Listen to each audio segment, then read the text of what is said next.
Buen día, ¿cómo están? Mi nombre es Rodrigo Benítez, soy economista jefe de Mega QM y les quiero dar la bienvenida a este seminario que hacemos hoy a la mañana. Como saben, nosotros tenemos la responsabilidad de administrar fondos y parte de esa responsabilidad implica entender permanentemente los desafíos que plantea la economía argentina, ¿no? Y entender la economía argentina implica entender la incidencia que tiene la política sobre las decisiones económicas y la incidencia que tiene el escenario económico sobre las decisiones políticas. Por eso esta mañana tenemos dos invitados de lujo, ¿no? Contamos con Jorge Giacobbe, director de Giacobbe y Asociados, analista político, y con Leandro Sicarelli, el zar de las finanzas, experto económico, ¿no? Y el objetivo es discutir con ustedes y escuchar su opinión para que nos ayuden a entender este escenario económico desafiante que tenemos por delante. La idea de lo que le queríamos plantear es discutir primero y darle un espacio a cada uno de ustedes para que puedan presentar el análisis de estos primeros 6 meses de gobierno, entender qué pasó, entender cómo llegamos a donde estamos hoy, y a partir de ahí poder discutir entre los tres qué desafíos tenemos por delante. Así que muchas gracias, Jorge, buen día, muchas gracias por estar acá con nosotros, muchas gracias, Leandro, un placer tenerlos a los dos acá. Eh, bueno, si quieren, lo que les propongo es empezar primero con la parte política, así que Jorge, si querés, empezás vos, eh, Bueno, escuchamos tu exposición y después nos vamos sumando con el resto de los temas. gracias Rodrigo por la confianza, por la convocatoria, es un honor hacer esto junto a Leandro. Yo creo que hay que arrancar el análisis entendiendo de dónde venimos, ¿no? Que es lo que vos planteabas. Durante los años anteriores a la configuración de la elección que vimos el año pasado, lo que pudimos ver, lo que pudimos analizar, lo que pudimos capturar en términos emocionales de la opinión pública, es que veníamos de una emocionalidad muy particular, muy particular. Y esa emocionalidad no tenía que ver con la tristeza, no tenía que ver con, perdón, no tenía que ver con la bronca ni con la alegría, tenía que ver con la tristeza, ¿ok? De un conjunto eh, social que fue acumulando una serie de broncas y una serie de frustraciones muy grandes. 2 años antes de la elección, te voy a contar dos datos que a mí me parecen interesantísimos. 2 años antes de la elección, nosotros ya teníamos datos que decían que el 71% de la población quería girar a la derecha o a la centroderecha. Y eso pasó. Es decir, el deseo genérico, inclusive antes de que se le pudiera poner nombre y apellido, que fuera Milei o que fuera Patricia o que fuera qué sé yo, Rodríguez Larreta, ese deseo ya estaba configurado. 71% queriendo girar a la derecha y a la centroderecha. Y 65% diciendo que quería un Estado más chico. Entonces pasó lo que la opinión pública quería que sucediera. ¿Ok? Dentro de todos los que se ofrecieron para eso, Milei fue el que representó mejor el cuadro de angustia, ¿no? El cuadro de tristeza. Yo tenía, en la previa de la elección, teníamos un focus group en la consultora de chicos, de jóvenes, y resulta que uno le estaba diciendo al otro, mira, yo lo voy a votar a Milei. Para ese momento ya la nube de palabras de Milei nos daba loco, ¿ok? La palabra más utilizada para describirlo era loco. Y era curiosa la situación porque decían loco los que tenían de él imagen negativa, los que tenían imagen regular y también los que tenían imagen positiva, ¿ok? Había gente que lo quería votar por loco y había gente que lo odiaba o lo temía también por loco. Muy bien. El chico le dice, yo voy a votar a Milei. Y otro pibe le contesta, pero Milei está loco. Y el pibe le contesta, mira, hasta ahora hemos votado pelotudos e hijos de puta. ¿Qué tal si probamos con el loco? ¡Wow! Te, te puede parecer un poco fuerte, pero lo cierto es que tiene un punto. Tiene un punto. Tiene una coherencia en cómo despierta, en cómo desarrolla el sistema de toma de decisiones. Todos los anteriores son una manga de hijos de puta que convirtieron un país de 75% de clase media en el año 72 en un país en ese momento de 60% de pobres y yo esto lo quiero hundir todo. Bien, bien. En términos emocionales, el votante de Milei se configuró de una manera muy sólida. Bien, en términos ideológicos, después si querés lo conversamos, pero son un flan con crema. Pero en términos emocionales está muy claro. Fue una elección rara, ¿ok?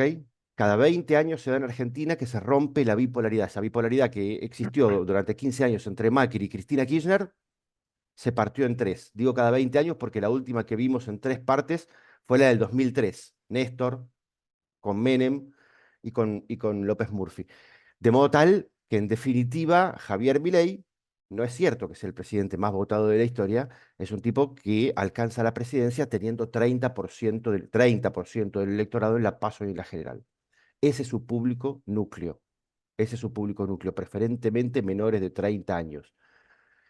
Y a eso se le suma el 25% que había votado a Patricia Bullrich, que es un público completamente diferente, es preferentemente mayor de 51 años. ¿Alcanzan el 55%? Sí. Hoy por hoy da la sensación de que son la misma cosa, sí, pero no lo son. Y atendamos a esto porque esos dos públicos están en momentos vitales diferentes. El menor de 30 años es absolutamente lógico que diga, che, yo me voy a bancar la crisis económica, no importa qué es lo que haya que bancar, pero esto tiene que cambiar severamente. Es lógico que se la banque si el 80% de esa población vive todavía con los padres. Es fácil bancarse la crisis económica si la boleta de la luz en realidad le llega a tu viejo. El mayor de 51 años me parece que está en otra posición. Hoy se la está tratando de bancar, insisto, sí, se está descomponiendo para nada. Ahora voy a los números. Pero lo cierto es que cuando se empiece a resquebrajar, si esto en algún momento se empieza a resquebrajar, si la opinión pública no tolera todo el dolor que hay que atravesar, se van a descomponer en tiempos diferentes y van a ser síntomas diferentes. ¿Ok? Imagínate el mayor de 51 años que está o en el fin de su carrera, em, de su desarrollo, digamos, profesional, ponele, o de laburo, o está directamente en la jubilación, cuando ya no aguanta más, se quiere dar vuelta y pedir una mano al hijo, que está entre los 30 y los 50, que es el rango etario que no lo votó, que ya tiene la lengua afuera hace mucho tiempo y que no lo puede ayudar. ¿Ok? Desde que se sentó Milei, se configuró algo que estábamos esperando antes de las elecciones y que no sucedió antes de las elecciones, que es el cuadro de la esperanza. Entonces hoy tenemos dos mundos emocionales, bien, bien, bien disociados. El 55% que lo votó en la segunda vuelta está aferrado a esa esperanza, ahora voy a eso. Y el 45% que no lo votó está viviendo esto mal, muy mal. Los dos están viviendo una crisis económica. No es lo mismo para un ser humano vivir una crisis creyendo que la crisis no tiene sentido, que es lo que le está pasando al 45% que no lo votó, que vivir una crisis creyendo que vamos hacia algún lugar mejor, es decir, que tiene sentido atravesar el dolor. El 45% está arrastrando los pies, están mal, están creyendo que Milei es una locura, que Milei viene a destruir todo, que es la suma de todos los miedos, que es la suma de todos los males, la están viviendo mal. El problema que tienen, y por eso los vimos planchados, y por eso los vemos ni siquiera participar del debate en las redes sociales, ni tampoco mucho en el debate analógico del día a día, es que no tienen representación política. Están. No es que no están. Nos cuesta verlos, pero no tienen representación política. Cristina Kirchner, por ejemplo, ¿está midiendo 45 puntos de imagen negativa? No, de imagen positiva. Sobre ese 45% que está angustiado, no, está midiendo 20. Es decir, ese propio público está incluso enojado con ella. ¿Ok? Y Kicillof, que es el mejor de la clase para ese público, está midiendo 45, no, está midiendo 25. Entonces están enojados, hasta te diría, con ellos mismos y no saben dónde pararse. Ni la opinión pública ni la clase política. No tienen nada. La oposición hoy no tiene nada. No tiene nada el kirchnerismo, no tiene nada el peronismo, no tiene nada el radicalismo, no tiene nada tampoco el PRO y no tiene el próximo capítulo construido, La Libertad Avanza. La política argentina está en cero. Esto es un momento muy interesante, muy interesante. Produjimos, el año pasado los argentinos produjimos de vuelta un 2001, es decir, un descabezamiento de toda la política. Lo que no produjimos fue un 19 y un 20 de diciembre en la plaza que nos permita verlo. Es decir, no hay foto del evento, porque no transitó en términos de muchedumbre, transitó en términos de masa. ¿Ok? El 55% que apoya a Milei está aferrado, te decía yo, a una esperanza. Esa esperanza, a mi criterio, la llaman esperanza, la gente habla de esto, significando esperanza. Yo creo que es más una ilusión que una esperanza. Hay una diferencia técnica entre la ilusión y la esperanza que es muy importante. En la esperanza, un ser humano es un sujeto activo, es decir, es una espera activa. Desea que suceda algo mejor y hace algo para eso.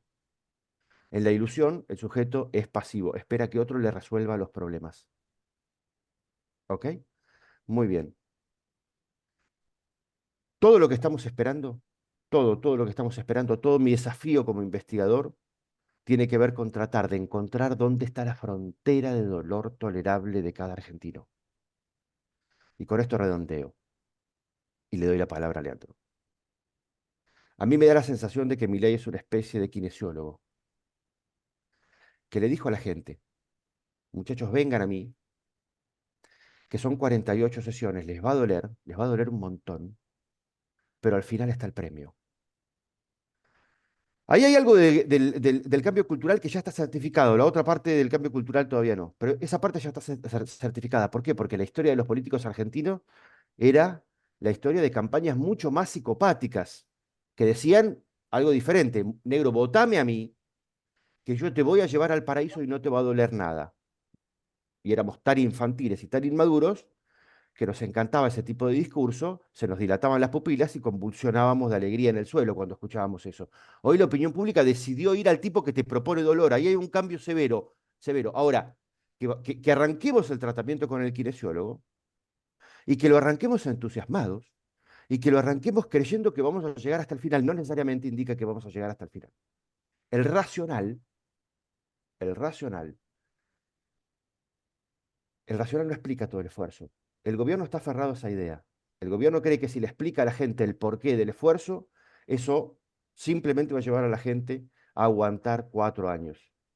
Y yo digo, ojo muchachos, que eso no necesariamente es así. Arrancás la sesión, el tratamiento con el kinesiólogo, te bancás una sesión, 2 sesiones, 3 sesiones. Vamos por la sesión número 6. La gente todavía cree que va a llegar hasta el final, pero eso no necesariamente es así. ¿Por qué? Porque la experiencia del dolor para el ser humano es acumulativa. Vos arrancás a dejar de fumar entusiasmado con que esta vez dejas de fumar, y en un momento se te quiebra el yo y volvés al faso. O arrancás una dieta y en un momento la quebrás. No es que no la arrancaste, los argentinos estamos arrancando de vuelta a dejar de fumar, o la mayor parte, por la mayoría. Ahora, para que eso se termine dando, para que la gente le dé todo el tiempo a Milei que necesita, se necesitan muchas más cosas. En números, en números, Milei arrancó la gestión con 54 puntos de imagen positiva y se mantuvo diciembre, enero, febrero, marzo. En abril cayó a 52. Y ahí dijimos, bueno, veamos, puede ser tranquilamente una variación estadística o puede haber empezado el goteo. Nosotros sabemos perfectamente que cuando un dique empieza a gotear es porque se va a romper, no hay forma de arreglarlo. Este mes acabo de terminar una medición, hoy se la voy a mandar a mis clientes, mañana voy a hacer pública una pequeña parte, es para el informe privado que hacemos para los que se suscriben, lejos de estar cayendo, lejos de estar descomponiéndose, está subiendo y nos da casi 59 puntos de imagen positiva. ¿Me extraña? No, no me extraña, para nada. No me extraña para nada. Creo que esto va a durar que va a durar los 4 años que él necesita. No, tampoco. Dentro de ese público 59%, la mitad, la mitad ya está diciendo, la mitad ya está diciendo que aguanta 4 años y la otra mitad está diciendo que aguanta un tiempo más corto. Entre 0, 6 meses y un año se encuentra la otra mitad. Entonces, ojo, ojo, porque hay una parte del público de Milei que parece estar más dispuesta a aguantar todo lo que sea necesario y otra parte que está diciendo, flaco, en el término de un año, antes de las elecciones de medio término, flojame la cincha porque yo no sé si me la banco mucho más. Lea. Bien. Muchas gracias, Jorge. Clarísimo. Me quedan varias preguntas para adelante, sobre todo entender estos próximos meses, ¿no? ¿Cuánto Claro. se aguanta hacia adelante y cuáles son los temas que generan más desgaste o menos desgaste en esa opinión pública? Pero para entender eso primero, creo que nos conviene analizar o escuchar el análisis de Leandro de estos 6 meses desde la perspectiva económica. Muchas gracias, Leandro, por estar acá con nosotros. Seguimos tu podcast, así que conocemos un poco tus opiniones, pero nos interesa este análisis que puedas hacer para ir encadenándolo con lo que nos contó Jorge y poder ir armando juntos después un escenario hacia adelante. Bueno, Rodri, antes que nada, gracias por la invitación. Jorge, un placer estar. Bueno, un poco el título de la charla me parece el mejor disparador para arrancar. Digo, cuando uno hace una especie de corte y dice, bueno, veamos los primeros 6 meses cómo fue, la dinámica de eso es mirar para atrás. Y yo creo que es una dinámica que si vos me agarrabas en marzo de este año y me preguntabas, che, ¿cómo lo ves? Uno podía estar bastante más optimista de lo que por ahí puede estar hoy. Y a lo que voy con eso es, en marzo estaba muy cerca de diciembre de 2023, que fue un escenario de mucha disrupción, donde no sabíamos cómo iba a salir, algunos, yo entre ellos, no éramos tan optimistas. La verdad, cuando vos te parabas en marzo, mirabas para atrás, habiendo pasado el cimbronazo de diciembre, y decías, che, la cosa de alguna manera se va acomodando. Hoy ya estamos en junio, y la verdad que diciembre de 2023 queda bastante lejos, y yo te diría que en realidad estamos todos más mirando diciembre de 2024, es decir, cómo vamos a terminar este año.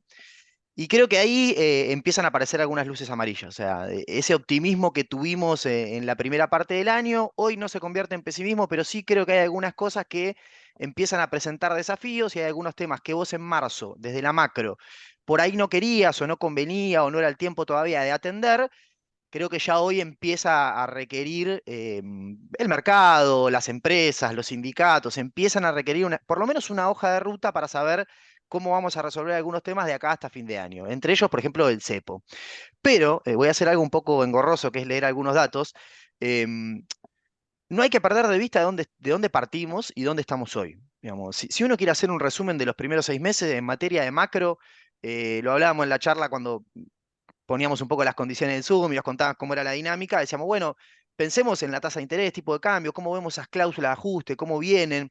Y la verdad que en términos macro no hay cuadro que resista. Cualquier análisis que vos miras, se han mejorado mucho en una serie de factores.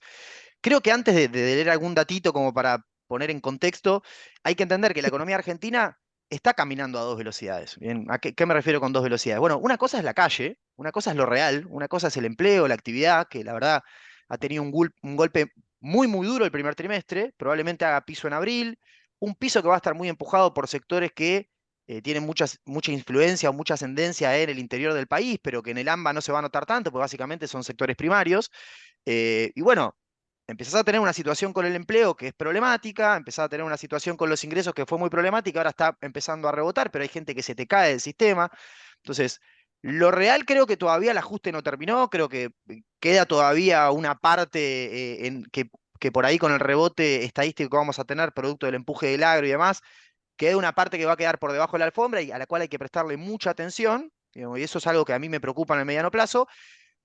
Pero digo, dos velocidades. Lo macro, lo financiero, lo monetario, se ha acomodado todo bastante. Entonces yo lo que hago ahora es, de manera rápida, muy engorrosa, leamos unos datos de cómo arrancamos y cómo estamos para tener una foto más grande de cómo viene la dinámica. A ver, en términos de herencia y lo que tenés hoy, tipo de cambio real multilateral, que es como uno mide la competitividad, usando como 100 el nivel de tipo de cambio que tenías cuando devaluó Macri allá en el comienzo de su gobierno, heredaste 74 y tenés 90, o sea, tenés 20 puntos más de tipo de cambio real. La brecha la heredaste en 180 y está en 38. La inflación núcleo el último mes antes de que asuma Milei era 13. Este mes con suerte va a ser 6. La tasa de interés estaba en 133, hoy está en 40. Heredaste una inercia fiscal de casi 3 puntos de déficit financiado 100% con emisión, hoy te vas a 3 puntos de superávit con cero emisión para asistencia al tesoro. Reservas netas en el Banco Central menos 11.000 millones, hoy descontando incluso los bopreales 12 meses vistas, estás en menos 1.200 millones. Merval en $720, hoy está en $1.300. AL30 en $26, hoy está en $56. Por ende, el riesgo país de 1.900 bajó a 1.300. Es difícil sostener que estamos mal desde la macro o que los resultados del primer semestre son malos.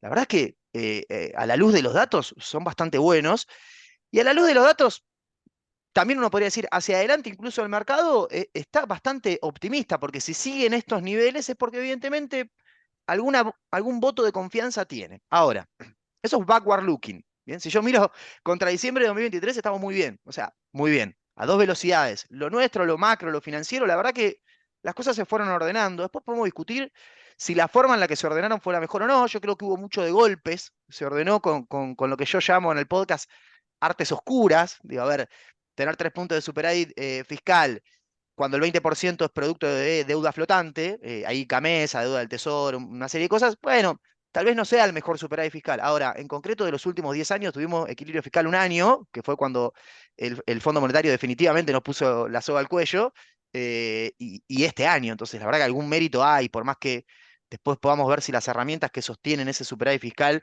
son las mejores o no. En concreto, y también para pasar un poco la palabra, hasta acá, backward looking, la cosa en términos macros y monetarios se acomodó bastante, ¿bien? Es dolorosa, son todas correcciones que van en la misma dirección y a ningún político le gusta hacerla y el impacto social de la mayoría de estas medidas nunca es bueno. Entonces, llevar ese proceso tiene un mérito. Hasta acá los resultados son buenos. Ahora, la pregunta que sigue es, hacia adelante, los próximos 6 meses, ¿esto se puede sostener? Y ahí yo creo que es donde tenemos las luces, las principales luces de alerta. Que de vuelta, no creo que sean para preocuparse o para ponerse pesimista, pero sí creo que durante los primeros 6 meses vos construiste una buena serie de indicadores como los que acabamos de leer, en donde mejoraste mucho, a través de herramientas que no sé si son muy sostenibles en el tiempo. Entonces, no sé si lo hacemos ahora o si querés hacer una pregunta, Rodri, y seguimos, pero digo, yo puedo agarrar cada uno de estos indicadores que te acabo de leer y en cada uno de ellos yo encuentro un problema. ¿Mm? Tipo de cambio real multilateral, estás un poquito mejor, pero estamos a fines de mayo y todavía la cosecha gruesa en el mercado de cambio se ve muy poquito. Entonces, ahí tenés una primera señal de alerta, con un gobierno que está sentado sobre el crawling del 2% y, según dijo el jefe de gabinete, que bueno, ahora no está más, pero digo, hasta fin de año se mantiene el 2% en el crawling del oficial. Eso te va a llevar a una situación cambiaria. Podemos discutir si es atraso o no atraso. Yo creo que para una economía con el equilibrio que tenés hoy, este tipo de cambio puede alcanzar. El tema es que nadie cree que este equilibrio sea sostenible. Entonces, por ahí en el corto plazo necesites un poquito más de tipo de cambio real para surfear esta transición hacia una economía que ya puede funcionar en el mediano plazo con superávit fiscal. Yo, si el superávit fiscal depende del impuesto país, no pagar camisa, y es natural que en el corto plazo no creamos que se pueda sostener. Entonces, de vuelta, superávit fiscal, es un dato muy bueno el que tenés. Claro, sí, pero hay un componente de licuación muy grande, un componente de flotante muy grande. Entonces, ¿qué vas a hacer el segundo semestre con eso? El impuesto país, al Fondo Monetario, le dijimos que en diciembre lo sacamos. Entonces, de vuelta, en todas las variables vos podés encontrar un punto donde decís, hasta acá mejoramos mucho, pero hacia adelante yo quiero ver más. Porque hacia adelante con lo que tenemos, si seguimos como venimos, yo creo que buena parte de estos indicadores se te van a empezar a caer. Y la respuesta creo que la tenemos, y ahí ya cedo la palabra, en la conducta del mercado, porque el mercado nunca mira para atrás, en general siempre mira para adelante. Entonces, cuando vos ves la paridad de los bonos y vos ves lo que le está costando estos últimos meses a la paridad, yo creo que ahí de alguna manera te está diciendo, bueno, con el optimismo que teníamos llegamos hasta acá. Estamos contentos con los resultados, estamos contentos con la dirección, pero creo que a partir de ahora lo que hay que hacer es ponerle calidad. En el tema del ajuste fiscal se ve muy claro. Lo que creo que todos los analistas queremos ver ahora y el mercado está un poco remolón porque empieza a pedir un poquito más es, bueno, no, traemos un ajuste de calidad. Está bien el superávit primario y ya financiero que tuviste estos 4 meses, pero digo, tráemelo con algo que yo sienta que es sostenible. Andá al Congreso, pasá una ley, mostrame que podés negociar, mostrame que las reformas que haces no pueden volver para atrás en un decreto. Y en ese contexto yo creo que podemos, dame una hoja de ruta para el cepo, que es otra cosa que no mencioné, pero digo, está ahí también. Y bueno, en la medida que el mercado vea eso, creo que se va a animar a romper nuevos máximos siempre que se pueda hacer, porque también está la duda de, bueno, ¿cuánto de este proceso no vuelve para atrás? Creo que hoy uno puede pensar que esto puede seguir, pero ahora hay que empezar a pedir, y creo que el mercado un poco está en ese mood, de empezar a pedir que las reformas que vienen avanzando sean más sostenibles, tengan un poco más de calidad. Clarísimo el análisis y un poco explica por qué hoy armamos esta mesa de debate con un experto en análisis político y un experto económico, ¿no? La economía mejoró, los mercados reaccionaron y como bien planteas, Leandro, encontraron una especie de techo hace 20, 30 días donde un poco se han estancado, ¿no? Uno ve el proceso de saneamiento del Banco Central, uno ve la mejora de la paridad de los bonos, ¿no? Uno ve una serie de indicadores, o la brecha misma, que estaba a niveles más bajos hace 20, 30 días, como que encontraron un techo.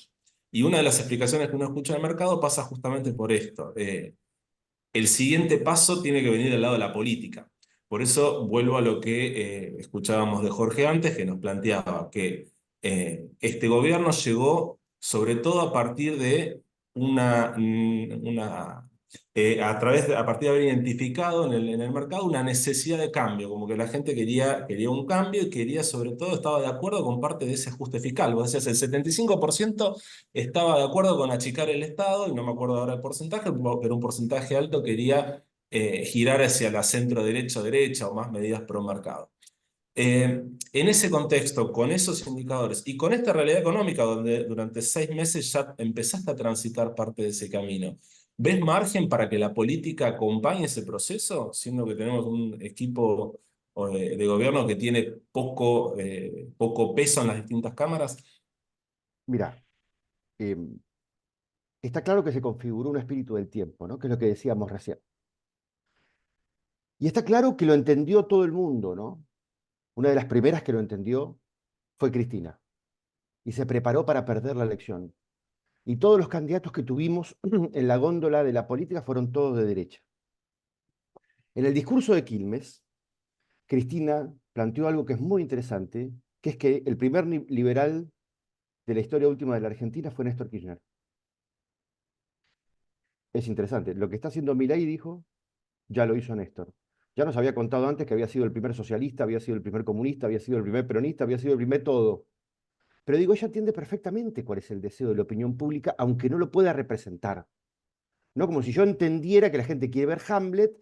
Yo no puedo hacer Hamlet, pero entiendo que la gente quiere ver Hamlet. La respuesta para lo que vos preguntás es pesimista. Esta sí es mi parte pesimista respecto del sistema político. Mira, eh, si vos tenés 254 chanchos que estaban peleados entre sí y los juntás, tenés una piara, pero no dejan de ser chanchos. Si vos tenés 254 peces que estaban peleados y no hablaban entre sí y los juntás, tenés un cardumen, no dejan de ser peces. Si vos tenés 254 pelotudos que estaban peleados entre sí y los juntás, tenés al sistema político argentino, no dejan de ser pelotudos. Entre las bambalinas del poder, incluso los opositores te dicen que le quieren aprobar las leyes. Lo que están viendo es cómo lo hacen, porque tienen que hacer la ficción de que son opositores. Y porque quieren carancharlo a Milei, porque quieren negociarlo, porque quieren sacarle algo, y por sobre todas las cosas, porque quieren que no se note.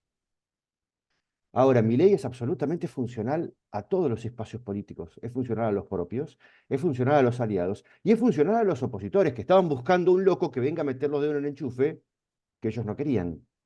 Ya el peronismo es la tercera vez en la historia reciente que hace lo mismo, que busca a un tipo para hacer el trabajo que no querían. El otro fue Macri y antes de eso fue De la Rúa, ¿no? En la época de La Rúa el peronismo te decía abiertamente, estamos buscando un pelotudo que se haga cargo de esto. Bueno, entonces, cómo hace el sistema político para buscar una ficcionalización de que se quejan de que están en una posición de rebeldía, de que están en una posición de defensa heroica de otros valores, de los derechos y de patatín patatero, pero después, bueno, muy bien, le rechazan la primera ley y le dicen, flaco, de esta manera, es decir, si nos venís a mear a todos de arriba, nosotros no te vamos a aprobar esto. Y te vamos a decir que no varias veces hasta que te empecemos a decir sí parciales. Y se la rechazan en el verano. Y el gobierno se pone en una posición que es interesante. El ministro de Economía sale y dice, miren muchachos que la ley nos allanaría un poco el camino, pero nosotros podemos intervenir en la economía igual. Wow, me parece que ahí tenemos un dato. Sin la ley, dicen ellos, los problemas principales de los argentinos que configuraron esta elección, la economía y la inflación, los pueden resolver igual. Ahí tenés un dato de cuánto importa la ley. Segunda vuelta, no sabemos si lo van a aprobar en el Senado, los datos, los números están justos respecto de las manos, pero puede ser tranquilamente que la rechacen otra vez y que le pidan a Milei, mira, haz una cosa, no me traigas todo un paquete todo junto. Vamos a ir conversando ley por ley. Y cada una de esas la vamos a ir negociando. Insisto, la oposición, que hoy está en un lugar horrible de desorientación total, está jugando el mismo juego que un defensor de un equipo que pretende que el delantero contrario haga el gol, que le haga el gol, pero que la tribuna no lo note. Están pelotudeando, lo que estamos viendo es una ficción. Y todos los días van a la Plaza de Mayo un, eh, un, un, un integrante del tren fantasma diferente. Y esto la opinión pública se da cuenta perfectamente. Un día va la momia blanca, otro día va la momia negra, otro día va Frankenstein, el otro día va el hombre lobo, nadie que tenga prestigio. Es decir, enfrente no hay nada. Milei está frente a lo que yo te decía antes, frente a la complejidad de que la opinión pública aguante con o sin ley. Ahora, el punto es que si vos tenés ley, si Milei tiene ley, se abren dos caminos que son que las dos contienen una tragedia. Si le aprueban la ley, si le llegan a aprobar la ley, empieza a correr otro reloj en la opinión pública, que es el mismo reloj que corrió para Macri tras la segunda elección, digamos, tras la elección de medio término. Que es cuando la opinión pública dice, bueno, negro, listo, yo ya te senté ahí y ya te dimos las herramientas, ahora anda y arregla el quilombo. Ya no le puedes echar la culpa a nadie. Ya la historia de que los malos son los de antes, ya la pesada herencia y ese tipo de cosas se acaban, no hay más excusas.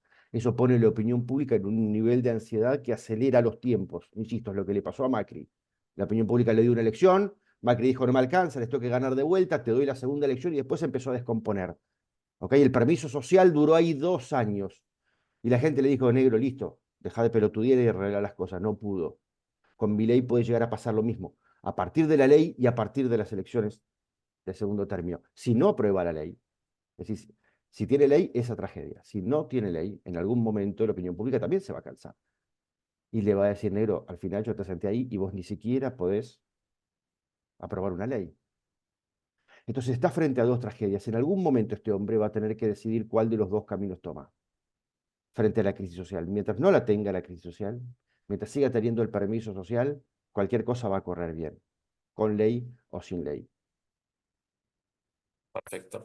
Ahora, Gracias. perdón, Leandro, un sí. pequeño apunte más también respecto de lo que decía Lea, ¿no? Nada de lo que pasa en el sistema político argentino es firme y es para siempre.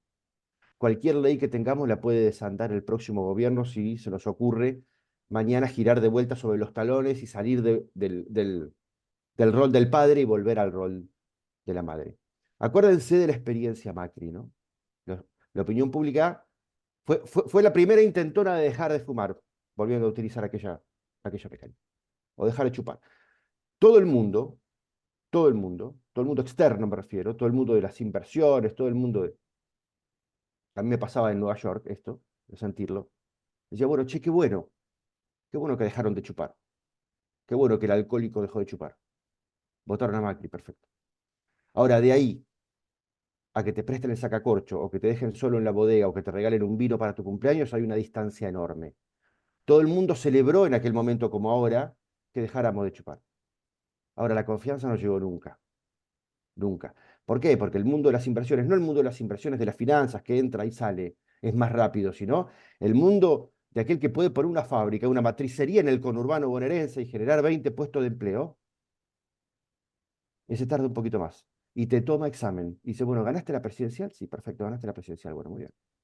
Vamos a ver si podés ganarla de segundo término. Bien, perfecto. A Macri le pasaron las dos cosas. Bueno, ahora vamos a ver si podés terminar el gobierno, le dijeron a Macri, porque nunca un no peronista terminó el gobierno. Bueno, terminó el gobierno. Y ahora vamos a ver si podés renovar el mandato. Y ya no pudo.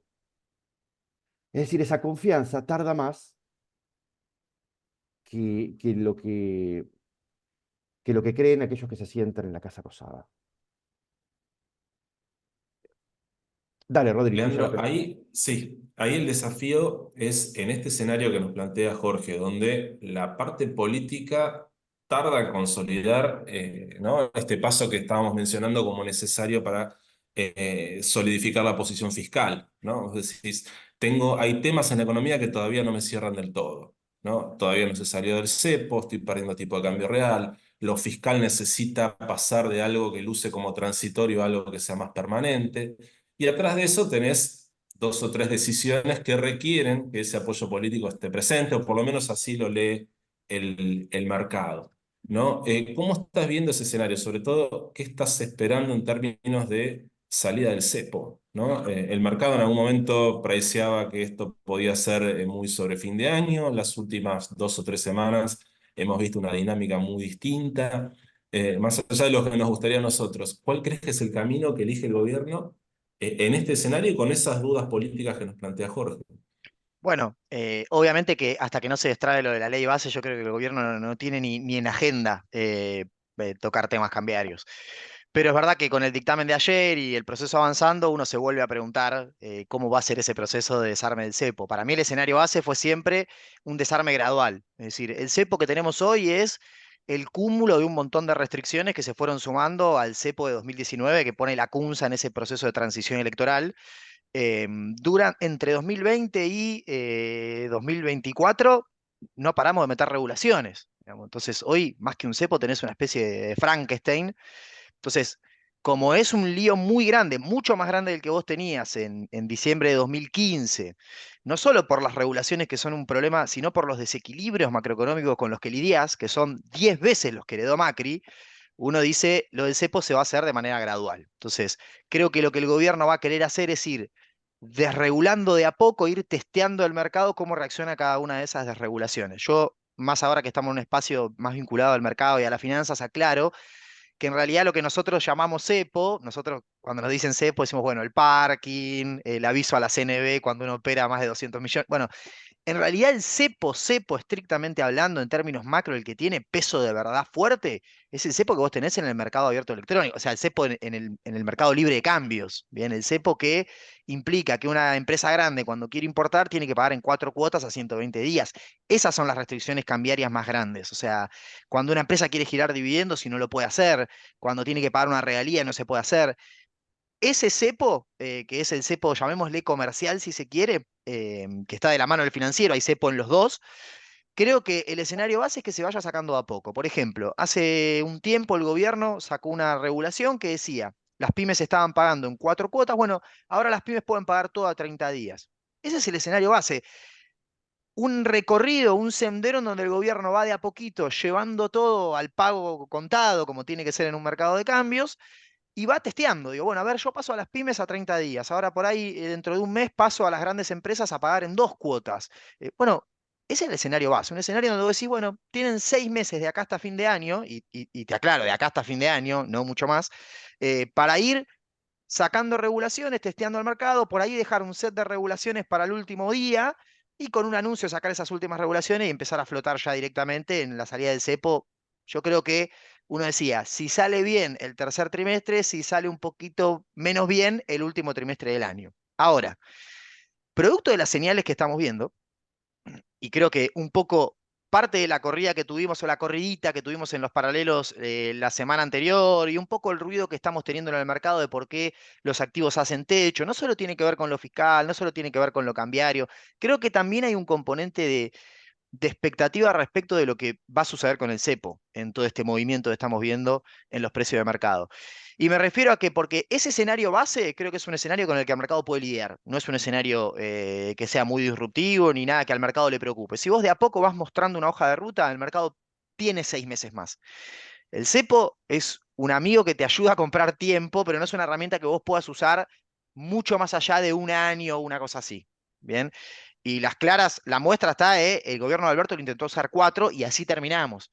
Entonces, Milei tiene tiempo, los primeros 6 meses está perfecto que haya elegido usar la herramienta del cepo porque los desequilibrios eran muy grandes, no podía flotar el día uno. Los siguientes 6 meses uno entiende que si hay una hoja de ruta también no hay apuro. Ahora, creo que la semana pasada nosotros nos encontramos en un escenario donde estábamos pidiéndole al gobierno que enderece algunas cosas, que mejore la calidad de las correcciones que está haciendo, porque ya van 6 meses y acá adelante queremos tener una hoja de ruta. Eso no estaba, y en algún momento en el mercado nos empezamos a preguntar, bueno, tal vez ese escenario base que describía yo recién no sea el escenario base. Tal vez haya otros dos escenarios base que son igual de malos, que sean, tal vez el gobierno quiere dejar el cepo mucho más allá de diciembre de 2024. Tal vez el gobierno está pensando sacar el cepo a mediados del año que viene. Si el gobierno dice el crawling no se toca de acá hasta fin de año, ¿qué desregulación va a meter de acá hasta fin de año en el mercado oficial si quiere ir al 2% y ya está viendo que al 2% no alcanza? Por lo menos para que la cosecha gruesa te invada de dólares en el mercado oficial y en los paralelos. ¿Qué señal nos están dando ahí? Si esto se estira al 2% hasta fin de año, ¿no será que no van a desregular mucho el mercado de cambio hasta fin de año? Y entonces, si es gradual y arranca recién en la última parte del año, lo van a hacer a mediados del año que viene. Hay señales con los bopreales, hay un montón de señales, ¿bien? Cuando los ministros te dicen, no, las series del bopreale que vos podés descargar contra FIB, te los vamos a tomar a dólar MEP, todavía va a haber brecha en ese momento.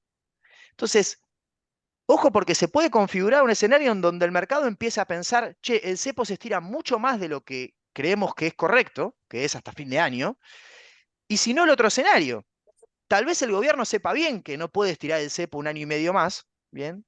Manda esas señales porque en realidad lo que quiere hacer es sacarlo de un día para el otro, en tanto y en cuanto consiga financiamiento en el mercado internacional. Y eso tampoco es un escenario que sea muy fácil de digerir para el mercado en el corto plazo. A ver, puede salir muy bien. Digamos, si efectivamente el equipo de gobierno consigue 15.000 millones de dólares entre organismos internacionales y demás, repo con bancos no lo veo por una cuestión de seniority con el fondo, pero si el fondo da la venia y está todo ok, puede conseguir un paquete de plata para intentar salir del cepo de un día para el otro. El tema es que eso no está, no es el escenario base que teníamos y tiene un riesgo de implementación relativamente alto. Para juzgar si la salida del cepo sale bien o sale mal es muy fácil. Hay que ver qué hace el tipo de cambio después de que salís del cepo. Si una vez que vos salís del cepo el tipo de cambio se queda estable o incluso baja, se puede decir que la salida del cepo salió relativamente bien. Si una vez que vos salís del cepo el tipo de cambio espiraliza o va para arriba, incluso sin una corrida muy grande, empieza a recorrer para arriba, bueno, se puede decir que ahí estás teniendo un problema.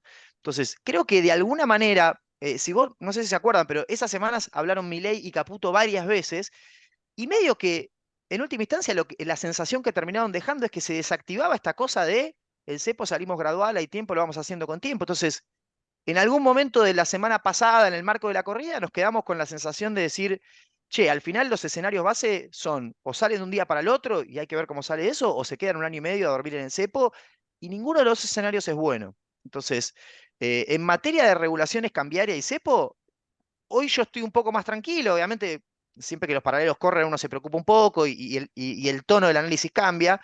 Creo que también esta brecha es un poco más real para la macro que tenés. Yo estoy más cómodo con esta brecha que con los paralelos sumado al impuesto país casi pegados al oficial. Digamos, creo que esta brecha te da una mejor pauta de a dónde vos vas a poder ir a buscar el tipo de cambio si intentás hacer algo así como una salida del cepo de un día para el otro, que es consistente con un mercado que decía, mirá, si lo haces gradual en 1000 estoy conforme, si yo no sé si vas a hacer gradual o te quedás un año y medio o me lo sacás de un día, 1200 es un tipo de cambio más consistente. Porque de vuelta, también estirar el cepo mucho más de lo que el cepo te permitiría va a implicar más brecha.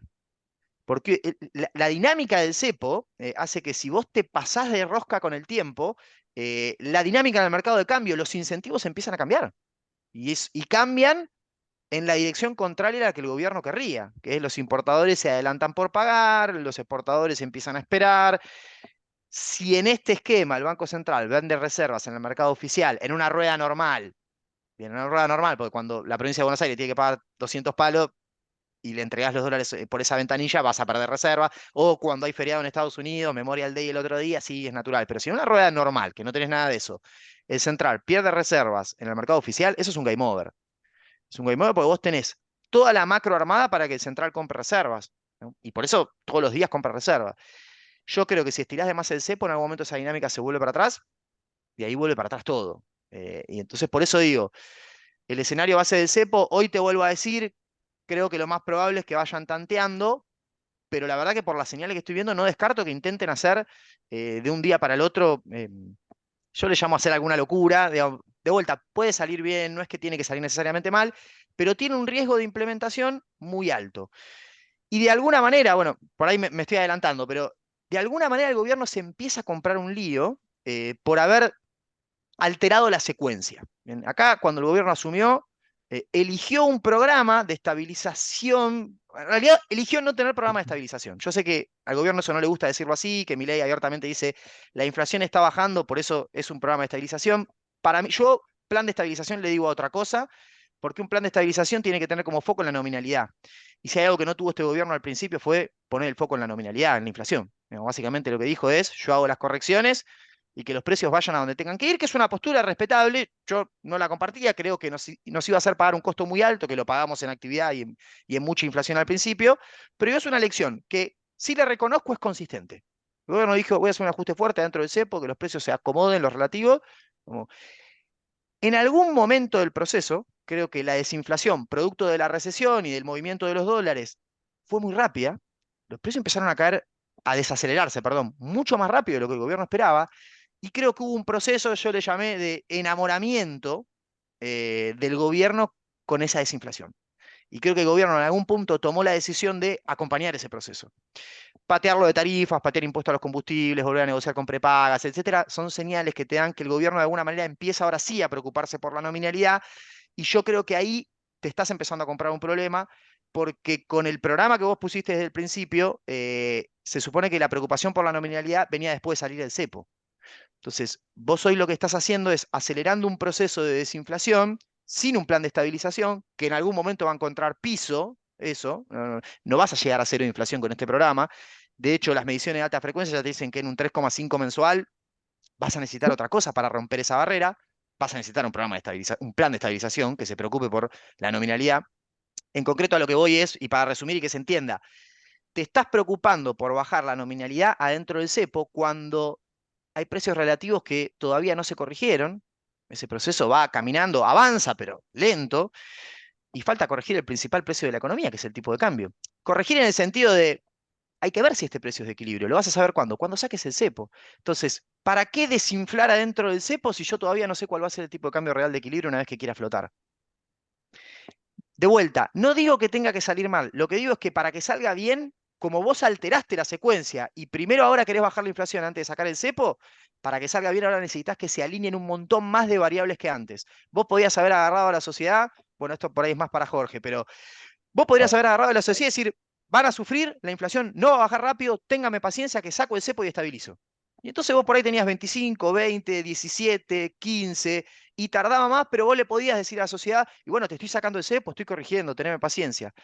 No elegiste ese camino, pero en el medio cambiaste, alteraste la secuencia. Ahora vos le estás diciendo a la gente, no, no, la inflación se va a un dígito ya, llega a un dígito ya.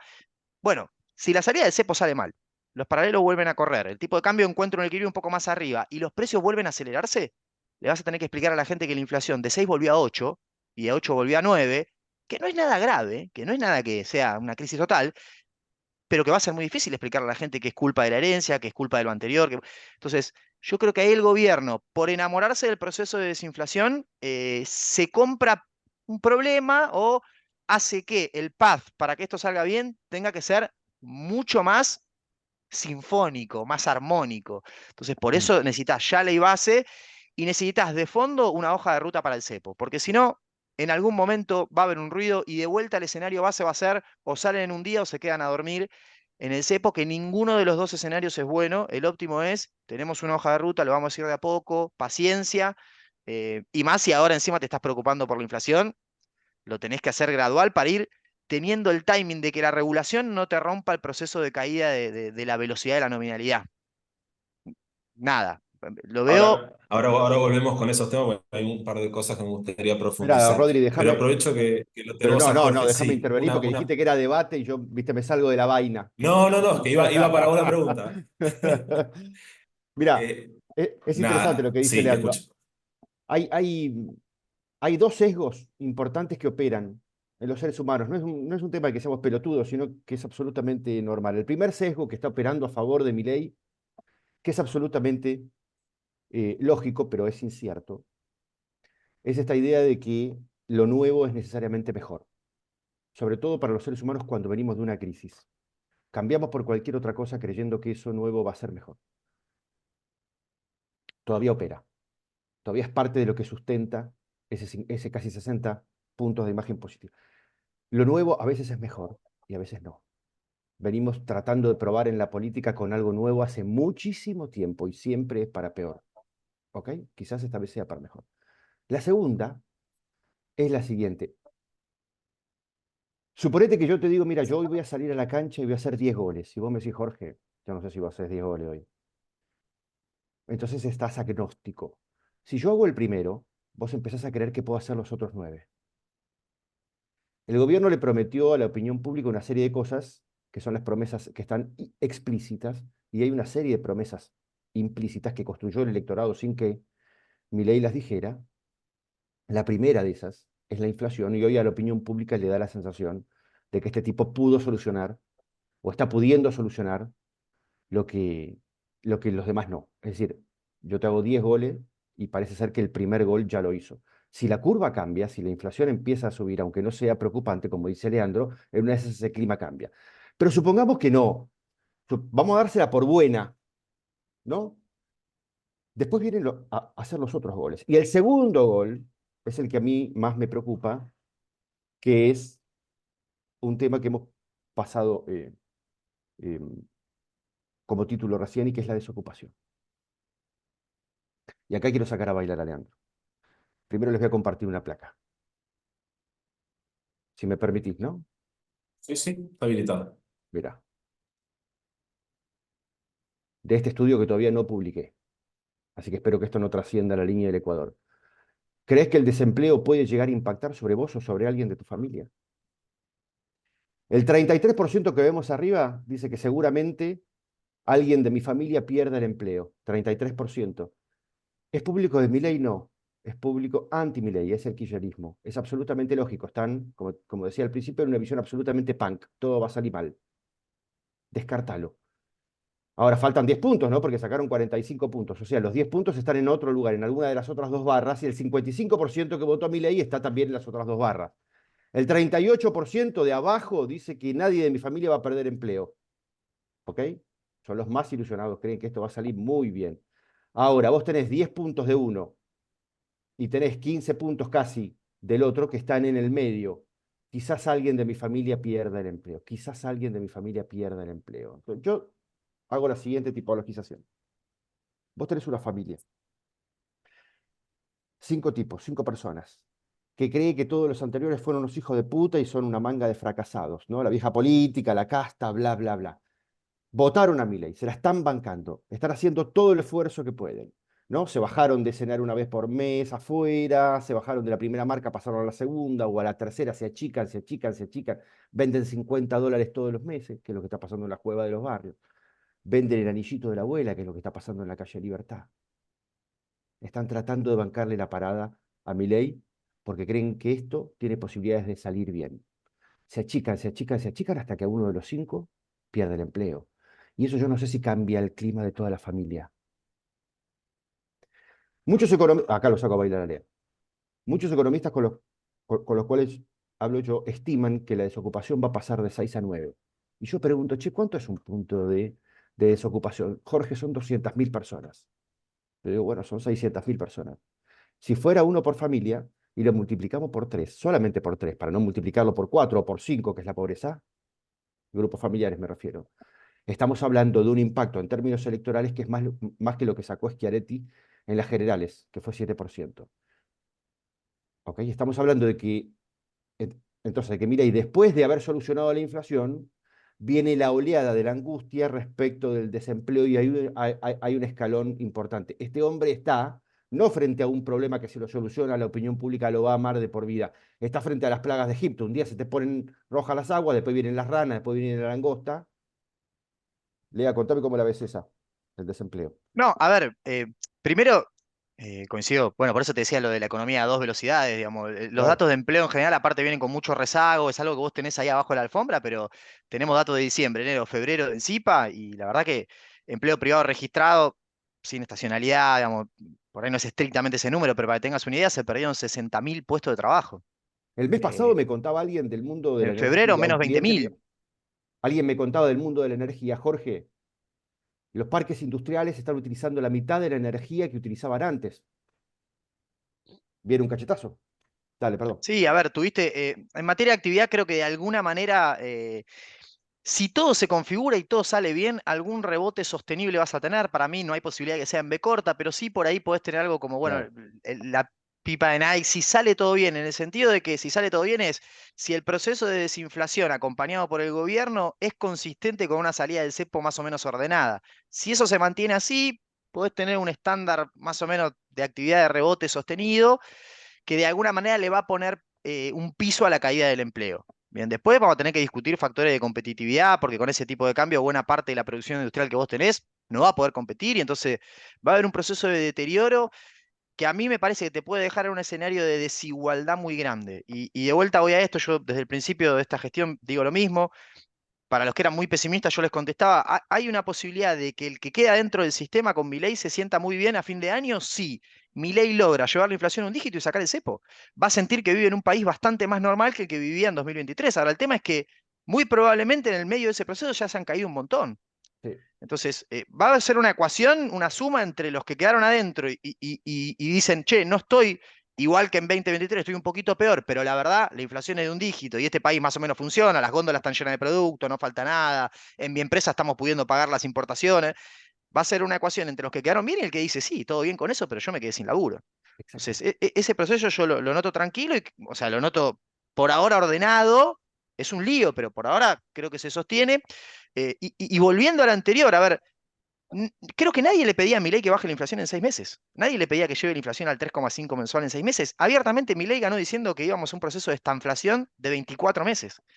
Entonces, seguramente la gente no quería tener 20% de inflación en mayo de este año, hubiese sido un desastre, está claro, pero yo creo que de alguna manera ellos aceleraron ese proceso, no sé, tal vez por ahí en base a también encuestas, ahí Jorge, por ahí sos vos el que más sabe, tal vez tantearon de que el humor social ya no toleraba seguir haciendo un esfuerzo, seguir haciendo un ajuste, entonces bueno, aceleremos el proceso de desinflación como para comprar tiempo, pero bueno, como analista uno lo que tiene que ver mirando hacia adelante es a mí, pues, el problema de la inflación, la gente hoy puede estar contenta porque la inflación está bajando. Uno como analista tiene que ver si los drivers por los que esa inflación baja son sostenibles en el tiempo, porque por ahí haya que hacer alguna advertencia. Entonces, la gente hoy está contenta, la gente ve que la inflación de este mes por ahí sea del 6% mensual y va a ser un éxito, y ahí es donde los analistas tenemos que ver, che, pero ¿se sostiene eso o no se sostiene? Yo creo que hay cada vez más alertas en ese proceso. Si el gobierno las últimas medidas que toma son se pelea con todo el mundo porque el tipo de cambio considera que está en equilibrio cuando hay indicios para pensar de que en el corto plazo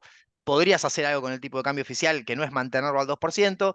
Si el gobierno trata de acordar con las prepagas, patea el impuesto a los combustibles, patea la actualización tarifaria, digo, son señales que se parecen más a la última etapa del gobierno anterior que a lo que este gobierno venía a hacer en el Ujú. corto plazo, porque si el gobierno quería hacer buena parte de estas reformas el año que viene, ya una vez habiendo salido del cepo, con financiamiento internacional y demás, era otra discusión. Las hace hoy, yo lo entiendo, por ahí, por una cuestión de encuestas, por una cuestión de tolerancia social, quiere acelerar ese proceso, me parece bien, lo entiendo, lo que digo es como analista, hay que entender que ese proceso requiere para la segunda parte del año que se alineen un montón de otros planetas que con el plan original era hacha y tiza, aguantar, y una vez que vos tengas la salida del cepo comprada, empezar a pensar cómo estabilizás. Por eso, en algún momento la competencia de monedas era una neoconvertibilidad. Hoy la competencia de monedas es flotación cambiaria. Mm. Entonces, bueno, en el medio yo creo que también el gobierno va recalculando algunas cosas. Eh, Tiene un lado positivo eso, porque eso habla de que son pragmáticos y eso lo celebro, y tiene un lado negativo por el otro lado, de decir, bueno, pero ¿había plan o no había plan? Digo, porque esto no sé si es estrictamente lo que el día uno nos dijeron que iban a hacer. Bueno, estamos en esa ecuación. Yo creo que hoy la ecuación, hace 2 meses la ecuación cerraba perfectamente, y todos celebrábamos el pragmatismo. Y todos celebramos la señal de mi ley de decir, no tengo ley ómnibus, no me importa, tengo superávit financiero los primeros 4 meses del año. Lo celebrábamos. Yo lo que digo y advierto es, en septiembre eso se deja de celebrar. Y en septiembre es más un problema que una celebración. Entonces el gobierno tiene un tiempo todavía para empezar a mandar señales más concretas y más sostenibles. Como bien dice Jorge, ni una ley es sostenible. Yo lo digo en lo que me atañe a mí, que es la economía, cuando me dicen una dolarización es irreversible. Digo, en Argentina no hay nada No hay irreversible. nada, no. Desde las No. cuasimonedas podemos dar vuelta una dolarización, que tranquilo que hemos dado vuelta a a cosas lo que peores. sea. Así que, pero bueno, que creo que esas son las señales de alerta que yo pondría. La señal de alerta, y para cerrar y pasarle la palabra a Rodri, la señal de alerta que vos mencionabas con el tema de empleo, eso tiene que ver mucho más con la calle. Yo ahí no sé cuándo va a explotar. Sí sé que ahí vos estás armando un caldo de cultivo que en algún Exacto. momento, si no metés goles, vos decías, si no hay premio, le decías vos la palabra, me gustó, si no hay premio en la segunda parte del año, si no me pudiste sacar el cepo, si no me seguiste bajando la inflación, y bueno, se te va a dar vuelta. Es natural. Si la gente vive peor y ve que nada mejora, si la gente vive peor, pero ve que algo mejora, y bueno, ahí compras tiempo. Rodri, perdón, te Ahí interrumpí. sí, surgen dos temas que me parecen interesantes. Uno, Jorge, es ver qué puede haber medido el gobierno, qué puede haber identificado el gobierno que lo llevó a cambiar esta actitud, ¿no? A priorizar de nuevo la nominalidad cuando claramente no era el objetivo en la primera etapa del año, donde por ahí apostaba más a la licuación y a la corrección de desequilibrios que a corregir esa nominalidad. Y la otra pregunta es si tienen algo medido con respecto al tema cambiario, que fue uno de los principales temas en campaña del presidente, ¿no? La Mm. dolarización ocupó un espacio importante durante toda la campaña y ahora es como que eso lo tienen un poco dejado de lado. ¿Cómo están viendo esos temas o si lo están midiendo dentro de la opinión pública? Sí, claro. Mira, este gobierno tiene como dos hemisferios cerebrales y me parece que nosotros estamos viendo en lo público el conflicto y la tensión entre esos dos hemisferios. Hay un hemisferio que ve solamente el hoy y que está exultante porque hoy están midiendo lo que están midiendo, es decir, porque tienen un permiso social que les permite cualquier cosa, que les permite incluso el show de lo público, de faltarle el respeto al sistema y demás, y creen que eso va a durar por siempre, cuando tipos como Leandro o como yo encendemos alerta, a esa parte del gobierno le molestan las alertas, ¿no? Imagínense ustedes que si Milei hoy está midiendo 59 puntos de imagen positiva, Alberto se cayó de 69, es decir, de un balcón más alto. Y Cristina se cayó de un balcón muchísimo más alto, que fue haber ganado las elecciones del 2011 en las generales con 54 puntos de imagen, con 54 puntos de intención de voto. O sea, hay gente que se cayó de balcones más altos que esto. ¿Por qué? Porque la opinión pública argentina es una máquina de picar carne, que pica la carne política más rápido de lo que la carne se puede reproducir. Esta es la alerta. Esta es la alerta. Hay otra parte, hay otro hemisferio cerebral de este gobierno que dice, che, lo que le estamos pidiendo a la gente es un montón. Se la están bancando súper bien, en algún momento hay que aflojarle la cincha. Y tenemos un debate entre ellos. Me parece que la parte que recula, que cuando reculan es porque gana este segundo hemisferio. La dolarización nunca fue, nunca fue lo más aceptado para mi ley. Incluso cuando no medía 55 puntos, incluso cuando medía 30 o cuando medía 20, la cantidad de gente dentro de ese 20 que estaba a favor de la dolarización no llegaba a 20, era menos. Es decir, la posición hacia la dolarización siempre fue menos que la posición hacia el bimonetarismo. La opinión pública votó a Milei por otras razones que no tienen que ver con la dolarización. Por eso no lo están poniendo necesariamente ahora en primer plano. Ok, clarísimo, muchas gracias. Leandro, te llevo un poco a la parte financiera y de pesos, ¿no? Un poco este proceso de los próximos 6 meses, ¿no? Si es el mercado, eh, espera que mantengan el crawling peg, el tipo de cambio real se está apreciando. El gobierno ha presentado distintos gráficos, sobre todo el Banco Central, donde muestran que lo que quieren lograr, o eso es lo que dicen por ahora, es una convergencia hacia el 2%, ¿no? Con tasa de interés que se acercó ya mucho al ritmo del crawling peg, con el central dejando un poco su intervención en el mercado de pesos, dejándole ese rol al tesoro, con esta migración de pasivos remunerados a deuda del tesoro que hemos visto en las últimas licitaciones. Y nos encontramos ayer con la última licitación de 3,5 billones que logró captar el tesoro, que no necesitaba y que hoy tiene 13,5 billones de pesos depositados a tasa cero en el Banco Central. Eh, ¿Qué esperamos de eso para las próximas semanas? Es una pregunta que hoy nos hacemos todos en el mercado, ¿no? ¿Cómo encaja esa liquidez que está acumulando el Tesoro con este programa para los próximos meses? Bueno, creo que hay una, te diría casi triple estrategia ahí con la plata del tesoro. Creo que por un lado está, siempre que vos te puedas financiar a plazo, a un plazo considerable, rescatar títulos al central y destruir los pesos, ese es un escenario. Obviamente colocando letras a 90 días no es prudente hacer eso, pero en la última colocación, no sé si te acordás, la parte, el segmento SER, que era un poco más largo, Ujú. eh, toda esa liquidez que agarraste ahí la usaste para rescatarle G35, si no me equivoco, al Banco Central. Sí, ahí Con los lo cual, 25 que tenía, esa es sí. la primera estrategia. Cuando se financian tan corto, evidentemente no están buscando eso, están buscando sacar liquidez del central de pases para cortar la emisión endógena y eventualmente depositar la plata en la cuenta del Tesoro del Central. Algo puede estar puesto en el sistema financiero también a tasa de interés, no todo tiene que estar ahí, porque esa cuenta es una cuenta consolidada, pero la gran mayoría sí está puesta a plata cero, porque tienen tres objetivos. Primero ese, después un objetivo de liquidez. Recordemos que vamos a la parte del año donde el gobierno va a tener que pagar los aguinaldos de la administración pública, tiene que empezar a normalizar los pagos de CAMESA, porque una vez que el convenio con los AE38 avanzó, ahora lo que va a pasar con el flujo es que se normaliza. Así que ahora vos tenés que Ujú. sumar al flujo de gastos mensuales habitual que venías teniendo los pagos normales de la energía, bien, o los subsidios de CAMESA. Entonces necesitas tener un pulmón de liquidez. Y después hay otra función que es, siempre que la plata esté en la Treasury General Account, o sea, no está en la calle. Y creo que ese es un objetivo del gobierno, de alguna manera, es seguir secando la plaza. Respecto de lo que vos decías del triple 2, que es lo que creo que el gobierno, eh, eh, si tuviese que decir, Bueno, bueno, ¿qué deseo te gustaría que se cumpla? Es el triple 2, o sea, llevar el clavering está al 2, llevar la inflación al 2 y la tasa de interés al 2. Creo que claramente mostró limitantes. La última semana tuvo señales claras de que al ritmo que iban no podían seguir para llegar al 2. Y tuviste la última baja de tasas que ya tuvo reacción en la brecha. Sucedieron una serie de cosas, no fue solo eso, pero digo, de alguna manera el mercado te dijo, bueno, es hasta acá. Bien. La inflación ya te marca en alta frecuencia que de 3,5 tiene más tendencia a ir para arriba que para abajo.